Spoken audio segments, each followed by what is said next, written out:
இந்த வீடியோ வந்து பார்த்திங்கன்னா திங்கக்கிழமை அன்றைக்கி எடுக்கிற வீடியோ.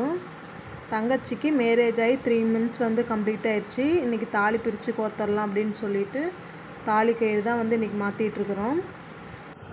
நாங்கள் கயிறு மாற்றி முடிச்சுட்டு ஒரு 8 மணிக்கெலாம் வந்து பார்த்திங்கன்னா ரிட்டன் ஈரோடு கிளம்பியாச்சு. பிள்ளைங்களையும் வந்து ஸ்கூலுக்கு அனுப்பணுங்கிறதுனால சீக்கிரமே கிளம்பிட்டோம்.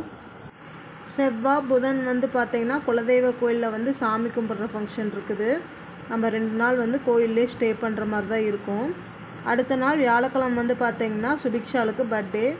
அதனால் இன்றைக்கே வந்து மெஹந்தி வச்சு விட்டுறலாம் அப்படின்னு சொல்லிட்டு மண்டே ஈவினிங்கே மெஹந்தி வைக்கிறதுக்கு கூட்டிகிட்டு வந்துட்டேன். 2 நாளைக்கு தேவையான துணியெல்லாம் வந்து பார்த்திங்கன்னா நான் எடுத்து வச்சுக்கிட்டேன். இன்றைக்கி தான் வந்து தங்கச்சியும் வந்து கடை ஓப்பன் பண்ணியிருந்தா. கடையில் என்னென்ன ஐட்டம் சேல்ஸ் பண்ணுறாங்க அப்படின்னு பார்த்திங்கன்னா தட்டு வடை செட்டும் சிக்கன் ஐட்டம்ஸ் வந்து சேல்ஸ் பண்ணிகிட்ருக்குறாங்க. நான் இன்னொரு நாள் வந்து டீட்டெயிலாக என்னென்ன சேல்ஸ் பண்ணுறாங்க அப்படிங்கிறத வீடியோவாக எடுத்து நான் அப்லோட் பண்ணுறேன். நாங்கள் வந்து கோயிலுக்கு வரப்பே வந்து பார்த்திங்கன்னா நல்லாவே மழை பெய்ய வந்து ஆரம்பிச்சிருச்சு.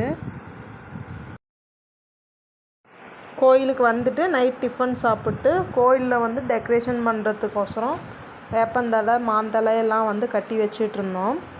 இந்த வீடியோ உங்களுக்கு பிடிச்சிருந்துச்சி அப்படின்னா லைக் பண்ணுங்கள். அடுத்தடுத்த வீடியோவில் 2 நாள் என்ன பண்ணணும் அப்படிங்கிறத வீடியோவாக அப்லோட் பண்ணுறேன். நம்ம சேனலை வந்து சப்ஸ்கிரைப் பண்ணாமல் பார்த்துட்ருக்குறீங்க அப்படின்னா சப்ஸ்கிரைப் பண்ணிக்கிங்க. இந்த வீடியோ உங்களுக்கு பிடிச்சிருந்துச்சி அப்படின்னா லைக் பண்ணுங்கள். தேங்க்யூ.